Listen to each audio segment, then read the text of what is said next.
നമ്മുടെ പത്രമാധ്യമങ്ങളിലൊക്കെ കൂടി പലതരത്തിലുള്ള രോഗങ്ങൾ വ്യാപിക്കുന്നതിനെക്കുറിച്ചും പുതിയ പുതിയ രോഗങ്ങളുടെ പേരുകളെക്കുറിച്ചുമൊക്കെ നമ്മൾ വായിച്ചുകൊണ്ടിരിക്കുന്ന സമയമാണ്.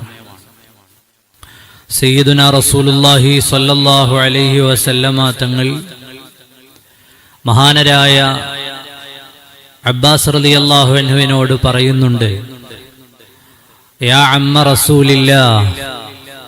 പിതൃവ്യരായ അബ്ബാസ് റളിയല്ലാഹു അൻഹുവിനെ അഭിസംബോധന ചെയ്തുകൊണ്ട് നബി സല്ലല്ലാഹു അലൈഹി വസല്ലമ തങ്ങൾ പറയുന്നുണ്ട്, അല്ലാഹു സുബ്ഹാനഹു വ തആലയോട് ആഫിയത്തിനെ നിങ്ങൾ ചോദിക്കൂ, അല്ലാഹു സുബ്ഹാനഹു വ തആലയോട് സൗഖ്യത്തെ നിങ്ങൾ ചോദിക്കൂ എന്ന് സയ്യിദുനാ റസൂലുള്ളാഹി സ്വല്ലല്ലാഹു അലൈഹി വസല്ലം. നബി സല്ലല്ലാഹു അലൈഹി വസല്ലമ തങ്ങൾ ബഹുമാനപ്പെട്ട അബ്ബാസ് റളിയല്ലാഹു അൻഹുവിനോട് പറയുന്നു, നിങ്ങൾ അള്ളാഹുവിനോട് ആഫിയത്തിനെ കുറിച്ച് ചോദിക്കുക. ആരോഗ്യം എന്നുള്ളത് അതിപ്രധാനമാണ്. അള്ളാഹു റബ്ബുൽ ആലമീൻ ഒരു മനുഷ്യന് ഈമാൻ കഴിഞ്ഞാൽ, ദൃഢമായ വിശ്വാസം കഴിഞ്ഞാൽ അള്ളാഹു ചെയ്യുന്ന ഏറ്റവും വലിയ അനുഗ്രഹങ്ങളിൽപ്പെട്ടതാണ് ശരീരത്തിന് ആരോഗ്യമുണ്ടാവുക എന്നുള്ളത്. ഈമാൻ കഴിഞ്ഞാൽ ലഭിക്കുന്ന ഏറ്റവും വലിയ അനുഗ്രഹമാണ് ആഫിയത്ത്. ആ ആഫിയത്തിനെ നിലനിന്നു കിട്ടാൻ പ്രത്യേകമായി ദുആ ചെയ്യണം. സയ്യിദുനാ റസൂലുള്ളാഹി സ്വല്ലല്ലാഹു അലൈഹി വസല്ലമ തങ്ങൾ അതാണ് ബഹുമാനപ്പെട്ട അബ്ബാസ് റളിയല്ലാഹു അൻഹുവിനോട് പറയുന്നത്. നിങ്ങളുടെ പ്രാർത്ഥനയിൽ ആഫിയത്തിനെ കുറിച്ച് ചോദിക്കുന്നത് അധികരിപ്പിക്കൂ അബ്ബാസ് എന്ന് സയ്യിദുനാ റസൂലുള്ളാഹി സ്വല്ലല്ലാഹു അലൈഹി വസല്ലം. ശരീരത്തിന് ആരോഗ്യമുണ്ടാവുക എന്നുള്ളത് വളരെ പ്രധാനമാണല്ലോ. നബി സല്ലല്ലാഹു അലൈഹി വസല്ലമ തങ്ങളുടെ ഹദീസ് കാണാം. ഒരു ദിവസം വീട്ടിലെ കിടക്കപ്പായിൽ നിന്ന് നിർഭയനായ ഒരാൾ എഴുന്നേൽക്കുന്നു. ഒരു പ്രയാസവും ഇല്ലാതെ, ഒരു ഭയവും ഇല്ലാതെ ഒരാൾ എഴുന്നേൽക്കുന്നു. അയാൾക്ക് ആഫിയത്തുണ്ട്. അയാൾക്ക് അന്ന് ജോലി ചെയ്യുവാനുള്ള ശാരീരിക സ്ഥിതി മെച്ചമായ നിലയിലുണ്ടെങ്കിൽ അയാളെക്കാൾ വലിയ ഭാഗ്യവാനില്ല, അയാളെക്കാൾ വലിയ സന്തോഷമുള്ളയാളില്ല. കാരണം അയാൾ നിർഭയനാണ്, അയാൾക്ക് ജോലി ചെയ്യാനുള്ള ആഫിയത്തുണ്ട്, അയാൾക്ക് ജോലി ചെയ്യാനുള്ള ആരോഗ്യമുണ്ട്. ആ സ്ഥിതിയിൽ ഉറക്കപ്പായ വിട്ടെഴുന്നേൽക്കുന്ന മനുഷ്യൻ അയാൾ എത്രയോ ഭാഗ്യവാനാണ്. ആഫിയത്ത് നമ്മൾ അള്ളാഹുവിനോട് ചോദിക്കേണ്ടതാണ്. സയ്യിദുനാ റസൂലുള്ളാഹി സ്വല്ലല്ലാഹു അലൈഹി വസല്ലമ തങ്ങളുടെ ദുആഉകളിൽ പല ഇനങ്ങളായി തന്നെ കാണാം അള്ളാഹുവിനോട് ആഫിയത്തിനെ ചോദിക്കുന്ന രംഗങ്ങൾ. നമ്മുടെ സുബ്ഹി നിസ്കാരത്തിന് നാം ഓതുന്ന ഖുനൂത്തുകളിൽ അല്ലാഹുമ്മ ഹ്ദിനി ഫീമൻ ഹദൈത് വആഫിനി ഫീമൻ ആഫൈത്. അല്ലാഹുവിനോട് അവിടെയും നമ്മൾ ആരോഗ്യത്തെക്കുറിച്ച് ചോദിക്കുകയാണ്. എല്ലാത്തിനും ആരോഗ്യം വേണം. ഇബാദത്ത് ചെയ്യാൻ ആരോഗ്യം വേണം. ജീവിക്കാൻ, ജീവിതോപാധികൾ തേടിപ്പോകാൻ ആരോഗ്യം വേണം. ജീവിതത്തിന്റെ എല്ലാ മേഖലയിലും മനുഷ്യന്റെ ശരീരത്തിന്റെ ആഫിയത്ത് നഷ്ടപ്പെട്ടു പോയാൽ അതിന്റെ മൂല്യം എത്രയാണ് എന്ന് ആഫിയത്തുള്ളപ്പോൾ നമുക്കറിയില്ല. അത് നഷ്ടപ്പെടുമ്പോഴാണ് ഞാൻ അനുഭവിച്ചിരുന്ന സുഖങ്ങൾ എത്രയോ നല്ലതായിരുന്നു എന്ന് നമുക്ക് മനസ്സിലാക്കാൻ കഴിയുക. നമ്മളെല്ലാവരും നിരന്തരമായി അള്ളാഹുവിനോട് ദുആ ചെയ്യേണ്ട ഒരു സമയം കൂടിയാണ്. ലോകത്ത് പലതരത്തിലുള്ള രോഗങ്ങൾ പരക്കുന്ന കാലമാണ്. ആ രോഗങ്ങൾ പരക്കുന്ന കാലത്ത് മുഅ്മിനായ മനുഷ്യനെ സംബന്ധിച്ചിടത്തോളം എപ്പോഴും അള്ളാഹുവിനോട് നിഅമത്തുകൾ നീങ്ങിപ്പോകാതിരിക്കാൻ ദുആ ചെയ്ത സമയത്ത് ഹബീബായ നബി സല്ലല്ലാഹു അലൈഹി വസല്ലമ തങ്ങൾ അതിന്റെ കൂടെ പ്രാർത്ഥിച്ച പ്രാർത്ഥനയും ആഫിയത്തിനു വേണ്ടിയുള്ള പ്രാർത്ഥനയാണ്. ആരോഗ്യം നഷ്ടപ്പെടുത്തി കളയരുതേ എന്നുള്ള പ്രാർത്ഥനയാണ്. പ്രിയപ്പെട്ട മുഅ്മിനീങ്ങളെ, നമ്മളൊക്കെ ജീവിക്കുന്ന കാലത്ത് പല വിധേനയുള്ള രോഗങ്ങൾ കൊണ്ടും പ്രയാസങ്ങൾ അനുഭവിക്കുന്ന കാലത്ത് നിരന്തരമായി അള്ളാഹുവിനോട് ശരീരത്തിന്റെ ആഫിയത്ത് നിലനിന്നു കിട്ടാൻ പ്രത്യേകമായി നമ്മൾ ദുആ ചെയ്യണം. പ്രത്യേകിച്ച് ഈ മഴക്കാലത്ത് പലതരത്തിലുള്ള രോഗങ്ങൾ പരക്കുന്ന കാലമാണ്. ആ സമയത്തൊക്കെയും അള്ളാഹുവിനോട് ആരോഗ്യം നിലനിന്നു കിട്ടാൻ നമ്മൾ ദുആ ചെയ്യുകയും അള്ളാഹു ചെയ്ത ആ അനുഗ്രഹത്തിന് വലിയ നന്ദി രേഖപ്പെടുത്തുകയും വേണം. രണ്ടു കാരണങ്ങൾ കൊണ്ടാണ് ഞാനിത് പറഞ്ഞത്. ഒന്ന്, നമ്മുടെ കാലാവസ്ഥ മാറുന്നതിനനുസരിച്ച് വരുന്ന രോഗങ്ങളുടെ, വലിയ പ്രയാസങ്ങളുടെ, നമ്മുടെ നാട്ടിൽ തന്നെ അധികരിച്ചു വരുന്ന പലതരത്തിലുള്ള, വ്യാപിച്ചു വരുന്ന പലതരത്തിലുള്ള രോഗങ്ങൾ കാരണം. രണ്ടാമത്, നമ്മുടെ ചുറ്റും നമ്മളൊന്ന് പരിശോധിച്ചു നോക്കൂ. നമ്മുടെ മഹല്ലിൽ ഈ ലഹരി പോലെ തന്നെ വലിയ പ്രയാസങ്ങളിൽ ഒന്നാണ്. നമ്മുടെ മഹല്ല് നിവാസികളിൽ പലരും ആരോഗ്യപരമായി തകർന്നു പോകുന്നു എന്നുള്ളത്. പലതരത്തിലുള്ള രോഗങ്ങൾ നമ്മുടെ ചുറ്റുപാടുണ്ട്.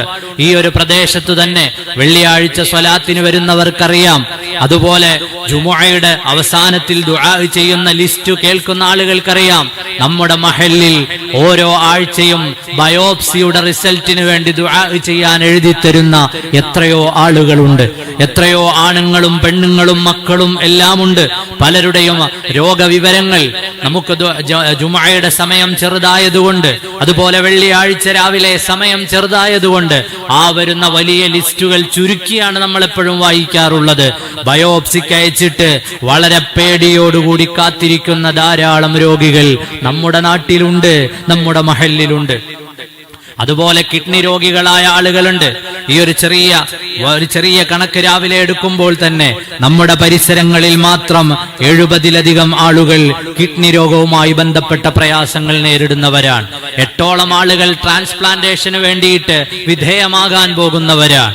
50ഓളം ആളുകൾ പ്രാഥമികമായി കിഡ്നി രോഗമാണോ അല്ലയോ എന്ന് സ്ഥിരപ്പെടുന്നതിനുള്ള ആരോഗ്യപരമായ ടെസ്റ്റുകൾ, നിർണയങ്ങൾ നടത്തി കാത്തിരിക്കുന്ന ആളുകളാണ്. ആലോചിച്ചു നോക്കൂ, നമ്മുടെ തൊട്ടടുത്ത് നമ്മോട് ചേർന്ന് നമ്മുടെ കൂടെ സഹവസിക്കുന്ന ആളുകളിൽ പലരും പലതരത്തിലുള്ള രോഗങ്ങൾ, ഹൃദ്രോഗികൾ വേറെയുണ്ട്, സ്ട്രോക്ക് വന്ന് കിടക്കുന്ന, ഇന്ന് നമ്മുടെ സമൂഹത്തിൽ അധികരിച്ചു വരുന്നതാണ്. സ്ട്രോക്ക് വന്ന് കിടക്കുന്ന രോഗികൾ വേറെയുണ്ട്. അതിനോടൊപ്പം തന്നെ ഒരു വെല്ലുവിളിയായി ക്യാൻസർ പോലെയുള്ള രോഗങ്ങൾ, കിഡ്നി തകർന്നു പോകുന്ന രോഗങ്ങൾ നമ്മുടെ പരിസരങ്ങളിൽ വളരെയേറെ കൂടുതലായി കാണപ്പെടുന്ന സമയത്ത് വിശ്വാസികളായ നമ്മെ സംബന്ധിച്ചിടത്തോളം ഒന്നാമതായി അള്ളാഹുവിനോട് കാര്യമായി ദുആ ചെയ്യണം. അള്ളാഹുവാണല്ലോ നമുക്ക് ആഫിയത്ത് നൽകേണ്ടവൻ. അള്ളാഹുവാണല്ലോ നമ്മുടെ ശരീരത്തിന്റെ സ്ഥിതിയെ നിലനിർത്തി തരേണ്ടവൻ. അള്ളാഹുവാണല്ലോ നമ്മുടെ ശരീരത്തിന് എപ്പോഴും സുഖകരമായ സാഹചര്യങ്ങൾ ഉണ്ടാക്കി തരേണ്ടവൻ. അതുകൊണ്ട് ദുആ ചെയ്യണം. അല്ലാഹുമ്മ ഇന്നി അസ്അലുകൽ അഫ്വ വൽ ആഫിയ വൽ മുആഫാത ദായിമ. മഹാന്മാരായ മുൻഗാമികൾ സയ്യിദുനാ റസൂലുള്ളാഹ് സ്വല്ലല്ലാഹു അലൈഹി വസല്ലമ തങ്ങളിൽ നിന്ന് ആഫിയത്തിനു വേണ്ടി നടത്തിയ പ്രാർത്ഥനകൾ തന്നെ എത്രയോ റിപ്പോർട്ട് ചെയ്തിട്ടുണ്ട്. ആ ദുആ നമ്മുടെ ശരീരത്തിന്റെ ആഫിയത്ത് നിലനിന്ന് കിട്ടണമെന്ന്, കൈകാലുകൾക്ക്, ആന്തരിക അവയവങ്ങൾക്ക്, നമ്മുടെ ഇബാദത്തുകൾക്ക് ഭംഗം വരാതെ പ്രയാസങ്ങളെ തൊട്ടകറ്റി നിർത്തണമെന്ന ദുആ ആണ് ഒന്നാമതായി നമ്മുടെ മുന്നിലുള്ള പ്രധാനപ്പെട്ട ആയുധം. രണ്ടാമതായി നമ്മൾ ഈ സാഹചര്യങ്ങൾ പരിശോധിക്കേണ്ടവരാണ്. എന്തുകൊണ്ടായിരിക്കാം നമ്മുടെ നാടുകളിൽ ക്യാൻസർ രോഗങ്ങൾ അധികരിച്ചു വരുന്നത്? എന്തുകൊണ്ടായിരിക്കാം നമ്മുടെ ഒരു ചെറിയ പ്രദേശങ്ങളിൽ കിഡ്നി രോഗികൾ അധികരിച്ചു വരുന്നത്? പരിസരത്തുള്ള ഡയാലിസിസ് സെന്ററുകളിൽ സ്ലോട്ടുകൾ തികയാതെ വരുന്ന സാഹചര്യം ഉണ്ടാകുന്നത് എന്തുകൊണ്ടാണെന്ന് പഠിക്കാൻ നമ്മൾ ഓരോരുത്തരും തയ്യാറാകേണ്ടതുണ്ട്. എന്തുകൊണ്ടായിരിക്കാം ഈ രോഗം അധികരിച്ചു വരാനുള്ള കാരണം? അതിനെ പഠിച്ച് അതിന്റെ പരിഹാരം നമ്മുടെ നാട്ടിൽ ആരോഗ്യ പ്രവർത്തകരുണ്ട്, ഡോക്ടർമാരുണ്ട്. ചെറുപ്പക്കാരെ, പ്രിയപ്പെട്ട സഹോദരങ്ങളെ, നമ്മുടെ സമയം ഇത്തരം നല്ല കാര്യങ്ങൾക്ക് വിനിയോഗിച്ചുകൊണ്ട് എന്റെ നാട്ടിൽ ഉയർന്നു വരുന്ന ഈ ആരോഗ്യ പ്രശ്നങ്ങളുടെ മർമ്മപ്രധാനമായ കാരണം എന്താണ്? നമ്മൾ എപ്പോഴെങ്കിലും ചർച്ച ചെയ്തിട്ടുണ്ടോ? നമ്മൾ പലതരത്തിലുള്ള ചർച്ചകളിൽ പലയിടങ്ങളിൽ വ്യാപൃതമാകാറില്ലേ? ഒന്നിച്ചുകൂടുന്ന സ്ഥലങ്ങളിൽ പല കാര്യങ്ങൾ നമ്മുടെ ചർച്ചകളിലേക്ക് വരാറില്ലേ? ആ ചർച്ചകളിൽ എപ്പോഴെങ്കിലും അടിക്കടി നമ്മുടെ നാട്ടിൽ നിന്ന് ഈ ബയോപ്സി റിസൾട്ടുമായി ബന്ധപ്പെട്ടുള്ള ഈ പ്രയാസങ്ങൾ എന്തുകൊണ്ടാണ് വരുന്നത്? അല്ലെങ്കിൽ നമ്മുടെ നാട്ടിലെ ആളുകളുടെ ആരോഗ്യസ്ഥിതി ഈ പ്രയാസത്തിലാകുന്നതിന്റെ കാരണം എന്താണ്? കിഡ്നി രോഗികൾ അധികരിക്കുന്നതിന്റെ കാരണം എന്താണ്? എന്റെ പ്രിയപ്പെട്ട കാരണവന്മാരെ, നിങ്ങൾ എപ്പോഴെങ്കിലും അത് ചർച്ച ചെയ്തിട്ടുണ്ടോ? നിങ്ങൾ എപ്പോഴെങ്കിലും അത് ആലോചിച്ചിട്ടുണ്ടോ? ആലോചിക്കേണ്ട സമയമാണ്. നമ്മുടെ മക്കൾ, നമ്മുടെ തലമുറകൾ താമസിക്കേണ്ട നമ്മുടെ നാട് ആരോഗ്യപരമായി നന്നായിരിക്കേണ്ടത് നമ്മുടെ ഒക്കെയും ആവശ്യമാണ്. ആരോഗ്യമുണ്ടെങ്കിലേ ആരാധനകളുള്ളൂ. ആരോഗ്യമുണ്ടെങ്കിലേ, ആലോചിച്ചു നോക്കൂ, നമ്മളൊക്കെ ഇന്ന് പള്ളിയിലേക്ക് വരുന്നു. ഈ ഭൂരിഭാഗം ആളുകളും നിസ്കാരം കഴിഞ്ഞ് പുറത്തിറങ്ങുമ്പോ നമ്മുടെ കാരണവന്മാരുടെ ഖബറിന്റെ ഒക്കെ അടുക്കൽ ചെന്ന് ഒരു സലാം പറഞ്ഞ് ഒരു ഫാത്തിഹ ചൊല്ലി അല്ലാഹുവേ അവർക്ക് പുറത്തു കൊടുക്കണേ എന്ന് മിനിമം ഒന്ന് ദുആ ചെയ്തു പോകുന്നവരാണ്. അതെന്തുകൊണ്ടാണ്? പള്ളിയിൽ വരെ വരാനുള്ള ആരോഗ്യം അല്ലാഹു നമുക്ക് നൽകിയതുകൊണ്ടാണ്. അല്ലാഹു നമുക്ക് ആരോഗ്യം തന്നതുകൊണ്ടാണ് നമ്മൾ ഇബാദത്തിന് വന്നത്. അതിന്റെ ബാക്കിയായാണ് നമ്മൾ ഇവിടെ ഈ ഖബർസ്ഥാനുകളിലുള്ളവർക്ക് സലാം പറഞ്ഞ് മഗ്ഫിറത്തിനു വേണ്ടി ദുആ ചെയ്തത്. നാളെ നമ്മളും ഈ ഖബർസ്ഥാനിലെത്തുമ്പോ നമ്മുടെ മക്കൾ ഇതുപോലെ ഇവിടെ വന്ന് ഇബാദത്ത് ചെയ്യേണ്ടവരാണ്. നമ്മുടെ ഖബറിന്റെ അടുക്കൽ വരാനുള്ള ആരോഗ്യം അവർക്കുണ്ടാകണം. അവരുടെ കാര്യങ്ങൾ നിർവഹിക്കാനുള്ള ആരോഗ്യം അവർക്കുണ്ടാകണം. അതുകൊണ്ട് തന്നെ ഗൗരവമായി തന്നെ നാം ആലോചിക്കുകയും ചിന്തിക്കുകയും പഠിക്കുകയും ചർച്ച ചെയ്യുകയും വേണമെന്ന് എന്റെ പ്രിയപ്പെട്ട മഹല്ല് അംഗങ്ങളോട് ഓർമ്മപ്പെടുത്തുകയാണ്. പലതവണയായി ഈ ലിസ്റ്റുകൾ വായിക്കുമ്പോൾ ഞാൻ പല ടൗൺ പ്രദേശങ്ങളിലെയും പള്ളികളിൽ അള്ളാഹുവിന്റെ തൗഫീഖാൽ സേവനം ചെയ്തിട്ടുണ്ട്. അവിടെയെല്ലാം ഉള്ളതിനേക്കാൾ കൂടുതലായിട്ടാണ് ബയോപ്സിയുടെ റിസൾട്ടിന് കാത്തിരിക്കുന്ന 1-2 ദുആ വായിക്കാത്ത ഒരാഴ്ചയും ഇവിടെ കടന്നു പോകുന്നില്ല. കിഡ്നി സംബന്ധമായ പ്രശ്നങ്ങൾക്ക് വേണ്ടി പ്രയാസം അനുഭവിക്കുന്നവർക്ക് പ്രാർത്ഥിക്കാത്ത ഒരു ദിവസമോ ഒരാഴ്ചയോ കടന്നു പോകുന്നില്ല. അതുകൊണ്ടാണ് ഗൗരവമായി ആലോചിക്കണമെന്ന് പറഞ്ഞത്. എന്തുകൊണ്ട് നമ്മുടെ നാട്ടിൽ ഈ രോഗങ്ങൾ അധികരിച്ചു വരുന്നു എന്നതിനെ സംബന്ധിച്ച് നമ്മുടെ നാടിന്റെ നിലനിൽപ്പ്, ആ നിലനിൽപ്പിന് വേണ്ടി പ്രയത്നിക്കുന്നവരൊക്കെയും ചർച്ച ചെയ്യണം. അതിന് നമ്മുടെ ജീവിതത്തിന്റെ ശൈലികളിൽ മാറ്റം വരുത്തണമെങ്കിൽ ഒന്നിച്ചൊന്നായി അത്തരം ശൈലികളിൽ മാറ്റം വരുത്തണം. സയ്യിദുനാ റസൂലുള്ളാഹി സ്വല്ലല്ലാഹു അലൈഹി വസല്ലമ തങ്ങളുടെ ആരോഗ്യ ശൈലികൾ നമുക്ക് പഠിക്കാനുള്ളതാണ്. മഹാനരായ തിരുനബിയുടെ മുന്നിലേക്ക് വന്ന അള്ളാഹുവിന്റെ റസൂലിന്റെ കാലത്ത് ജീവിച്ചിരുന്ന സ്വഹാബത്തിന്റെ ചരിത്രം വായിച്ചു പഠിക്കുന്നവർക്കറിയാം. ഹബീബായ നബി തങ്ങളുടെ കാലത്ത് ആ സ്വഹാബത്തിന്റെ ജീവിതചര്യകൾ, അള്ളാഹുവിന്റെ റസൂലിനെ കണ്ട് പകർത്തി വെച്ചതുപോലെയുള്ള ജീവിത പ്രമേയങ്ങൾ, അവരുടെ കാലത്ത് രോഗങ്ങളുടെ തോത് വളരെയേറെ കുറവായിരുന്നു. ഇസ്ലാം പഠിപ്പിക്കുന്ന ജീവിത ചിട്ടകൾ നോക്കൂ. എപ്പോഴും ശുദ്ധിയായി ജീവിക്കാനാണ് ഇസ്ലാം നമ്മെ പഠിപ്പിക്കുന്നത്. 5 നേരം വുളൂ ചെയ്യാൻ, അതുപോലെ ശരീരം വൃത്തിയായി സൂക്ഷിക്കാൻ, നജസ്സുകളിൽ നിന്ന് മാറി നിൽക്കാൻ, അതുപോലെ നമ്മുടെ ശരീരത്തിന്റെ എല്ലാ ഭാഗങ്ങളും എപ്പോഴും ശുദ്ധിയോടെ സൂക്ഷിക്കാൻ അള്ളാഹു അതിനെ ഇഷ്ടപ്പെടുന്നു എന്ന പ്രമേയമാണ് സയ്യിദുനാ റസൂലുള്ളാഹി സ്വല്ലല്ലാഹു അലൈഹി വസല്ലമ തങ്ങൾ നമ്മെ പഠിപ്പിച്ചത്. ഹബീബായ നബി തങ്ങളുടെ ജീവിതത്തിലെ പല ദിവസങ്ങളും നോമ്പിനാൽ നിറഞ്ഞതായിരുന്നല്ലോ. തിങ്കളും വ്യാഴവും നോമ്പാണ്. ഒരു മാസത്തിന്റെ നടുവിലത്തെ 3 ദിവസങ്ങളും ഒടുവിലത്തെ 3 ദിവസങ്ങളും അള്ളാഹുവിന്റെ റസൂൽ നോമ്പെടുത്തു എന്ന് നമ്മൾ വായിക്കാറുണ്ടല്ലോ. ഹബീബായ മുഹമ്മദുർ റസൂലുള്ളാഹി സ്വല്ലല്ലാഹു അലൈഹി വസല്ലമ തങ്ങൾ, അവിടുത്തെ പ്രിയപ്പെട്ട കുട്ടികൾ അവരൊന്നിച്ചു നിൽക്കുമ്പോൾ നിങ്ങളെല്ലാവരും ഒന്ന് ഓടി വരൂ, ഇത്ര ദൂരം ഓടി വരുന്നയാളിന് പ്രത്യേകമായ സമ്മാനങ്ങൾ നൽകാമെന്ന് പ്രഖ്യാപിക്കുകയും അതനുസരിച്ച് ഹബീബായ നബി തങ്ങളുടെ ചുറ്റുപാടുമുള്ള കുട്ടികൾ ഓടുകയും അവരോരോരുത്തരായി തിരിച്ചു വന്നപ്പോൾ അവരെ ചുംബനം കൊടുത്ത് സ്വീകരിക്കുകയും ചെയ്ത രംഗം മഹാന്മാരായ മുൻഗാമികൾ രേഖപ്പെടുത്തുകയാണ്. ഇസ്ലാം അക്കാലത്ത് തന്നെ നീന്തലും കുതിരസവാരിയുമെല്ലാം മനുഷ്യന്റെ ശാരീരികമായ ഉന്മേഷത്തിന് വേണ്ടതെല്ലാം അന്ന് ഇസ്ലാം അവർക്ക് നൽകിയിരുന്നു. അതിനെല്ലാം അനുമതി നൽകിയിരുന്നു. അപ്പൊ നമ്മുടെ ജീവിതത്തിന്റെ ശൈലികളിൽ മാറ്റം വരുത്തേണ്ടതുണ്ടെങ്കിൽ അത്തരം മാറ്റങ്ങൾ വരുത്തിക്കൊണ്ട് അള്ളാഹു നമുക്ക് നൽകുന്ന ആഫിയത്ത് നാം ഓരോരുത്തരും ചിന്തിക്കാനാണ്. നമ്മുടെ അവസാനം എവിടെ വെച്ചായിരിക്കണം? നമ്മുടെ കുടുംബങ്ങളോടൊപ്പം അവസാനം കലിമ ചൊല്ലി സന്തോഷത്തോടെ മരിക്കണമെന്നാണ് നാം ആഗ്രഹിക്കുന്നത്. പക്ഷേ പലരും എത്തിപ്പെടുന്നത് ഹോസ്പിറ്റലുകളിലല്ലേ, ഓർമ്മയില്ലാത്ത സാഹചര്യങ്ങളിൽ, ഐസിയുവിൽ, ആരുടെയൊക്കെയോ ഇടയിൽ, എങ്ങനെയൊക്കെയോ ലോകത്തുനിന്ന് വിട പറയേണ്ടുന്ന സാഹചര്യങ്ങൾ പലപ്പോഴും ഉണ്ടാകുന്നില്ലേ? പ്രിയപ്പെട്ട മുഅ്മിനീങ്ങളെ, ആഫിയത്ത് തകരാതെ അവസാന സമയം വരെയും സ്വന്തം കാര്യങ്ങൾ ചെയ്യാനുള്ള ആരോഗ്യത്തോടുകൂടി അവസാനം നല്ല ഓർമ്മയോടെ കലിമ ചൊല്ലി മരിക്കാൻ നമുക്ക് കഴിയണം. അതിനുവേണ്ടി നാം നിരന്തരമായി പ്രാർത്ഥിക്കണം. അതിനർത്ഥം രോഗിയായി കിടക്കുന്ന ആളുകൾ ഏതെങ്കിലും പ്രശ്നമുള്ള ആളുകളാണ് എന്നല്ല, മറിച്ച് നമ്മുടെ ആഫിയത്തിനെ, നമ്മുടെ ആരോഗ്യത്തിനെ സംരക്ഷിക്കേണ്ട ചുമതല അത് നമുക്കുള്ളതാണ് എന്ന ഓർമ്മ വേണം. അതാണ് ആദ്യം പറഞ്ഞു വെച്ച ഹദീസ്. ഈമാൻ കഴിഞ്ഞാൽ ഒരു മനുഷ്യന് ലഭിക്കുന്ന ഏറ്റവും വലിയ അനുഗ്രഹം അത് ആഫിയത്താണെന്ന് സയ്യിദുനാ റസൂലുള്ളാഹി സ്വല്ലല്ലാഹു അലൈഹി വസല്ലം. അതുകൊണ്ട് നിരന്തരമായി ദുആ ചെയ്യണം. രണ്ടാമതോ പിന്നെയും നമുക്ക് ചെയ്യാനുള്ളത്, പലപ്പോഴും പ്രായമേറെ ആയ ആളുകൾക്ക് ഇനിയൊരു ശാരീരിക അധ്വാനത്തിന് ചിലപ്പോൾ സമയമുണ്ടാകണമെന്നില്ല. ഓടാനോ ചാടാനോ നടക്കാനോ ഒക്കെ സമയമുണ്ടാകണമെന്നില്ല. എന്തിനാണ് പ്രയാസപ്പെടുന്നത്? വനുനസ്സിലു മിനൽ ഖുർആനി മാ ഹുവ ശിഫാഉൻ വറഹ്മത്തുൽ ലിൽ മുഅ്മിനീൻ.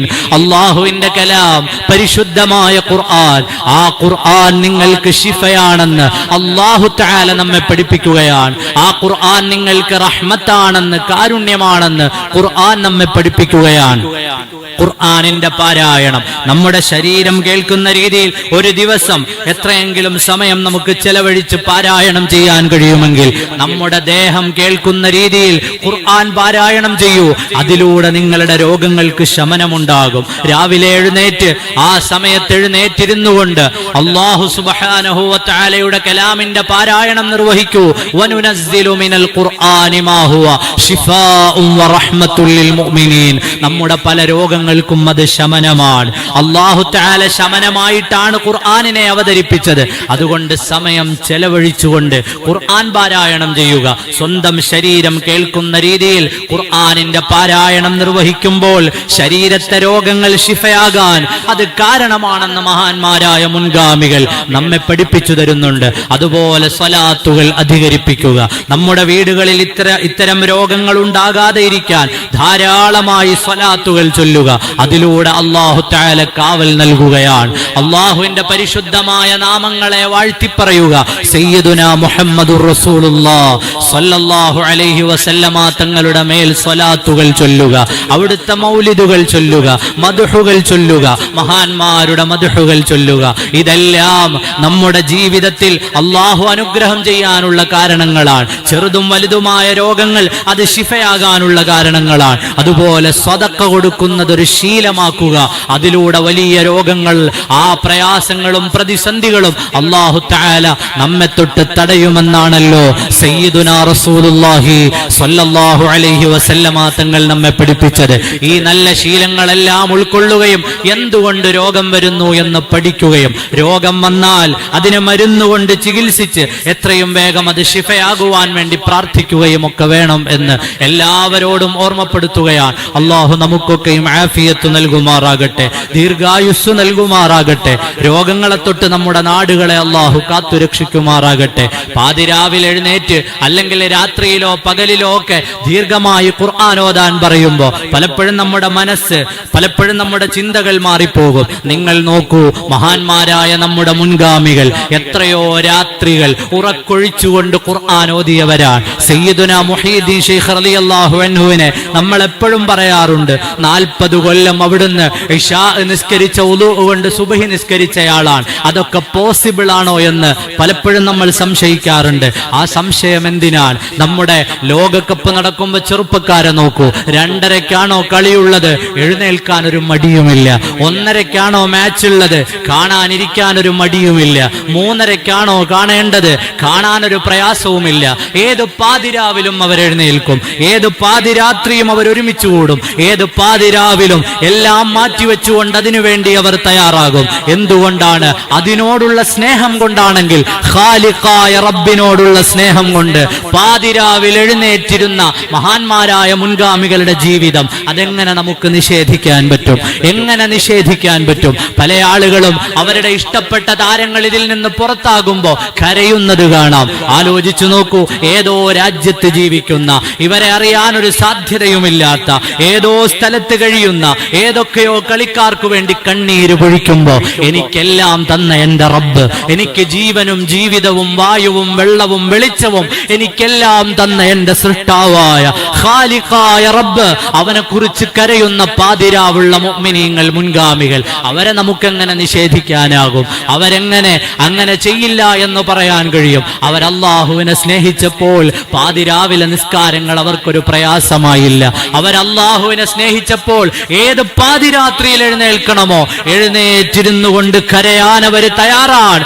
എപ്പോ സുജൂദ് ചെയ്യണമോ ആ സുജൂദ് ചെയ്യാൻ അവർ തയ്യാറാണ്. അത് അല്ലാഹുവിനോടുള്ള ഇഷ്ടം കൊണ്ടാണ്, അല്ലാഹു ആകുന്ന രക്ഷിതാവിനോടുള്ള അങ്ങേയറ്റത്തെ മഹബ്ബത്ത് കൊണ്ടാണ്. ഇത് നമുക്ക് മനസ്സിലാകാൻ വേണ്ടി പറഞ്ഞതാണ്. സയ്യിദുനാ റസൂലുള്ളാഹ് സ്വല്ലല്ലാഹു അലൈഹി വസല്ലം തങ്ങളെ കുറിച്ച് ചോദിക്കുന്ന നേരത്ത്, ഞങ്ങളുടെ നേതാവിന്റെ കാലിൽ ഒരു മുള്ളു കൊള്ളുന്നത് പോലും ഞങ്ങൾക്കിഷ്ടമല്ല എന്ന് പറഞ്ഞ സ്വഹാബിമാരുടെ ചരിത്രം നമ്മൾ വായിക്കുന്നില്ലേ? ഇന്ന് നമ്മൾ നമ്മുടെ ചുറ്റുപാടും പല പ്രായത്തിലുള്ള കുഞ്ഞുമക്കളെയും ഈ ഫുട്ബോളുമായി ബന്ധപ്പെട്ടും മറ്റുമൊക്കെ കാണുന്നില്ലേ? അവരുടെ ഇഷ്ടതാരങ്ങളുടെ ജേഴ്സി അണിയുന്നവർ, അവരുടെ ഇഷ്ടതാരങ്ങളുടെ പേര് പറയുന്നവർ, അവർക്ക് വേണ്ടി കരയുകയും കൂക്കി വിളിക്കുകയും ചെയ്യുന്നവർ.